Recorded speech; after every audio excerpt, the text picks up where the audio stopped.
Hey, this is Zulem Urbina, and tune into the relay for the latest news in boxing all around the world. Thank you for supporting myself and other female boxers. We truly appreciate it.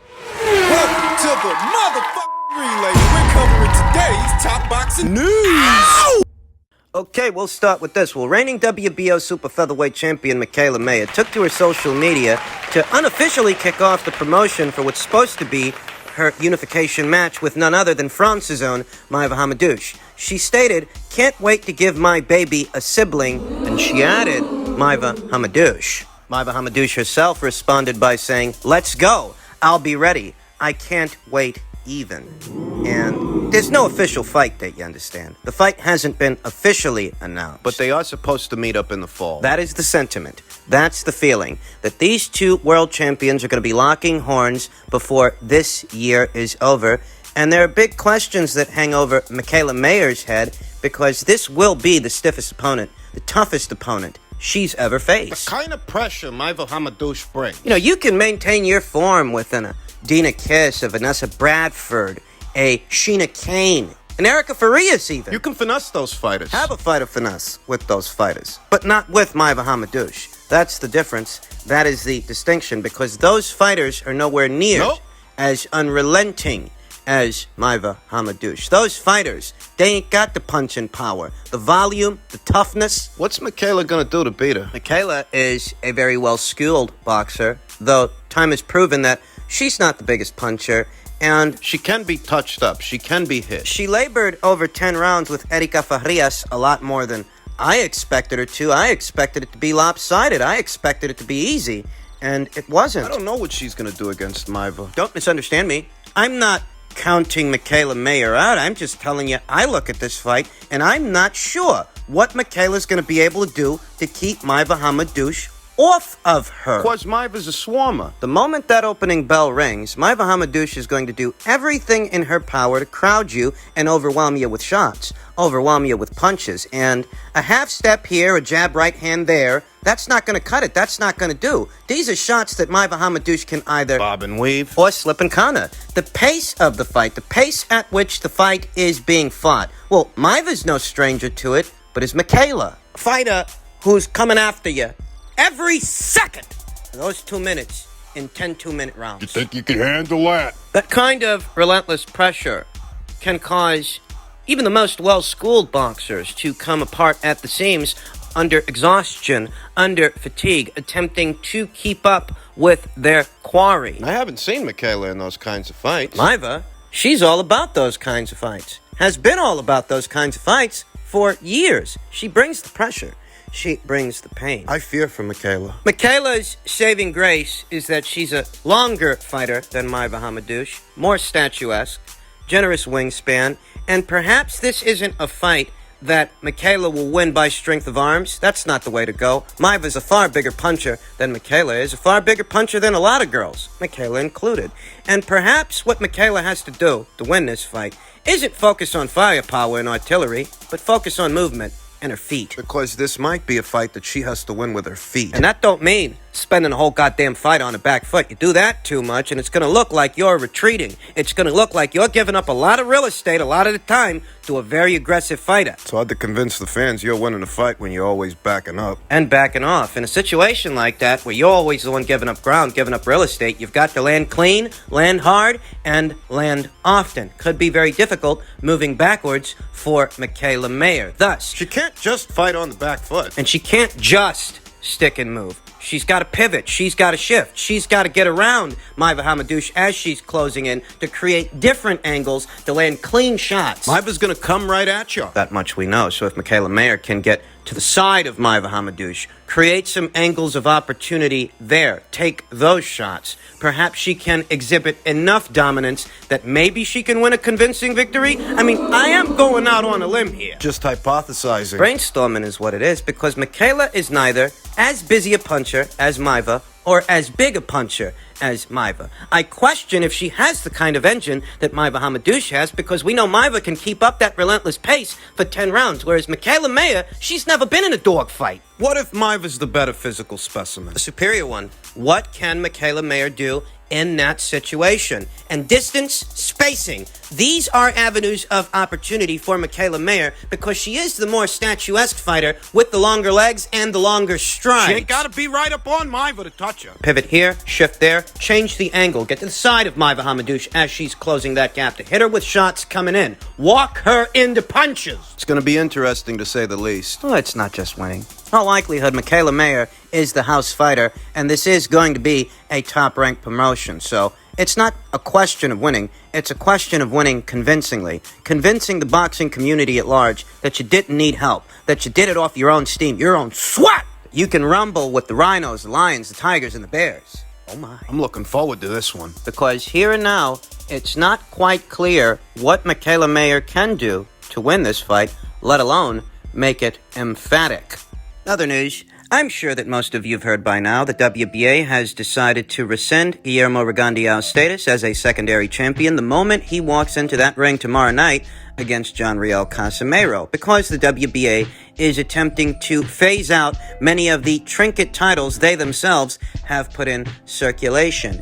And we talked about this already and why that's going on in a previous video, but in hindsight, what does stripping Guillermo Rigondeaux really mean in the greater scheme of things when the WBA has always been very Johnny on the spot to strip Rigo of a WBA title ahead of many others? You know, they actually took his title away from him and granted it to Scott Quigg so that Scott could have it to unify with Carl. Scott and Carl, who they didn't want to fight Guillermo Rigondeaux. Neither one of them. Neither Scott Quigg or Farrell Crampton wanted to challenge the reigning WBA champion Guillermo Rigondeaux when he had that belt. Instead, they sought refuge in each other, and the WBA themselves enabled them to do so by taking Rigo's belt from him and giving it to Scott. Scott ended up losing that fight. Carl Frampton became the Super Bantamweight Division's unified champion, and he wasn't interested in fighting Guillermo Rigondeaux either. He decided to vacate that title to move up in weight,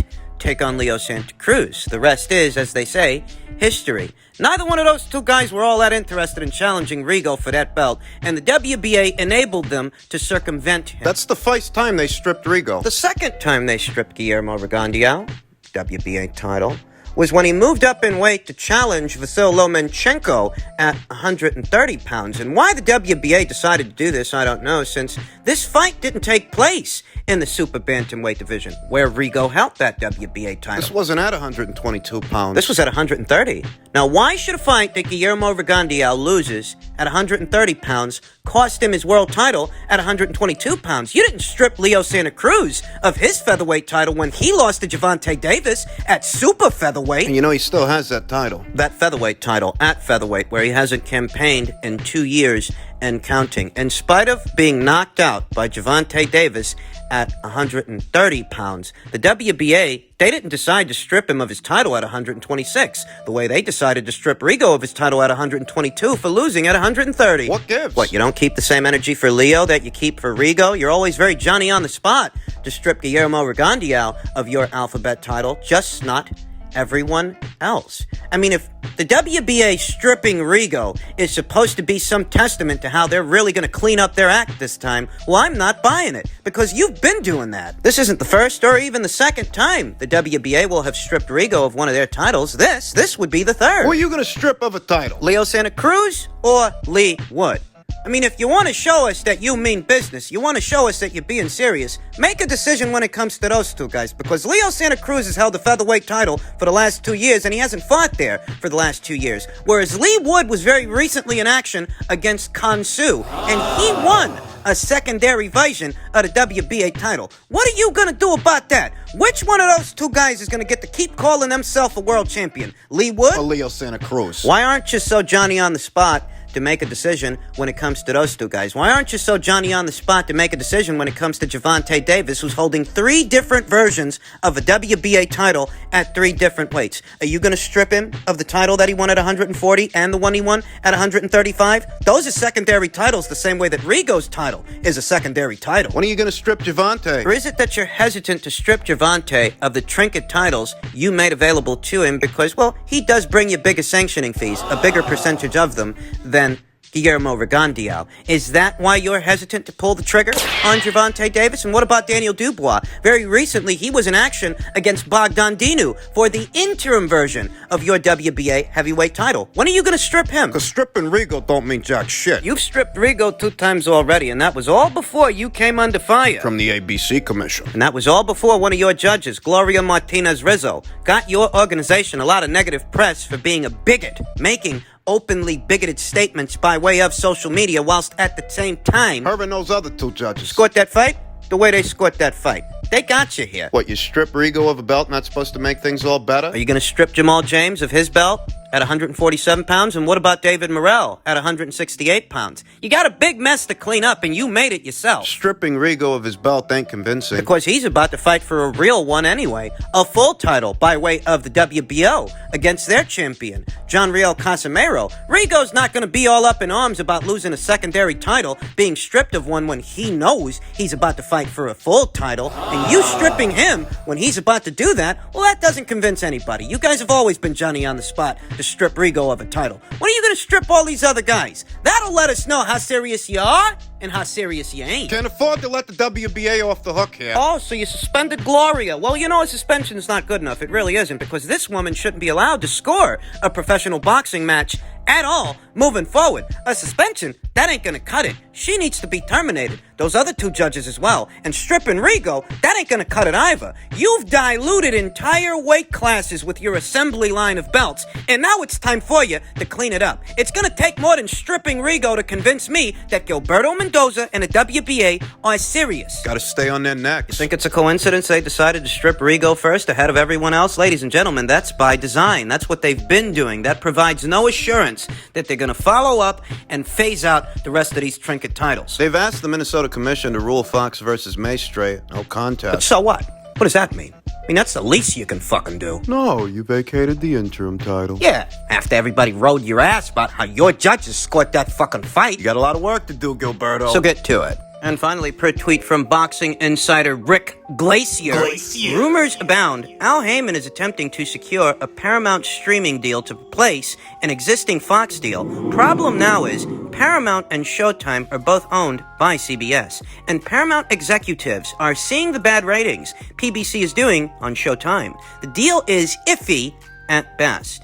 And, you know, it's a rumor. It should be treated as such. I will say, rumors abound, there's been a nasty rumor that Fox won't renew. They may make the decision that they've done all the business they're going to do with the PBC after this year. I can see why that would happen. A lot of boxing fans, they don't live on a little place I like to call Earth. They don't live in the real world. They take to certain content creators, YouTube channels that spin narratives, tell pretty lies that they want to hear. But the reality of it is, if you're Fox and the PBC's programming isn't bringing in the numbers that you want, and they're not exactly pivotal to your bottom line. I said it before and I'll say it again. They can always put another shitty sitcom in that slot that'll do better numbers than Maestre versus Fox or Kofi versus Rice. If you're Fox, what reason do you have to renew? The biggest names in boxing, they don't fight on your network. Canelo Alvarez, the face of boxing in this part of the world, in this country, he's been over there at the Zone. You've had Manny Pacquiao sparsely,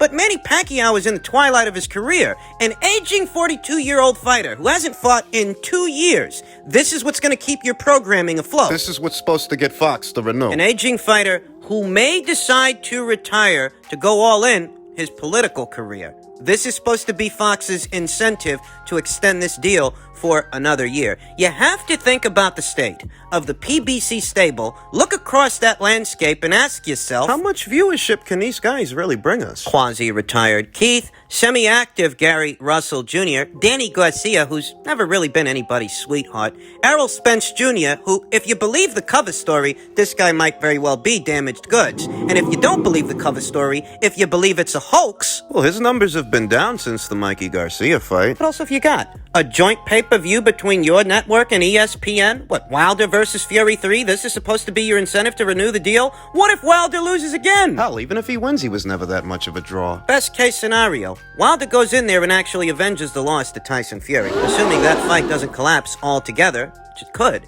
But assuming that Wilder goes in there, does the unthinkable, beats Tyson Fury, gets the WBC title back. You know he was never that much of a draw to begin with. He wasn't that much of a draw before he lost the title. There are only a few fights out there in the boxing cosmos that could generate enough interest, could generate enough business for Deontay Wilder that maybe he could have been an incentive for Fox to renew the deal. But those are fights that involve other fighters that are with other outfits, and therein lies the dilemma. Therein lies the problem. The PBC don't make but so many of those kinds of fights. You know, it's the funniest thing. When Anthony Joshua lost to Andy Ruiz well over a year ago, there was still a financial incentive to stay in the Anthony Joshua business. A huge incentive because you saw his track record. You saw what kind of numbers he put up in the past. So even if he did suffer a shock upset loss to Andy, you don't step out on the guy just yet. You see it through. Whereas with Deontay Wilder, what's his track record? 325,000 buys on Showtime, which really ain't saying much in a country this size,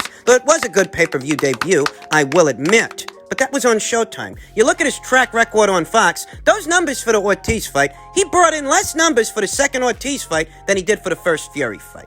You think about the last Fury fight, the rematch. They actually lost money putting that thing on. If you're Fox, does this look encouraging to you? Would you want to renew? Would you want to continue to do business with the PBC based on this fighter's track record? Is he enough of an incentive moving forward that you should continue to do business with these people? I'm just giving it to you straight. It's the only way I know how to give it to you. And it would take something dramatic to justify the spending. It would take something dramatic from the PBC in order for Fox to continue doing business with them. You know, if you can get Manny Pacquiao on board on some kind of multi-fight deal, in spite of him being in the twilight of his career, if you can sway Canelo Alvarez to stay on board for at least 2 fights. Yeah, maybe Fox will extend the deal. Give you a grace period. Give you 1 more year to get it right because you, like everybody else, were affected by the COVID-19 pandemic in 2020. But it would take something dramatic.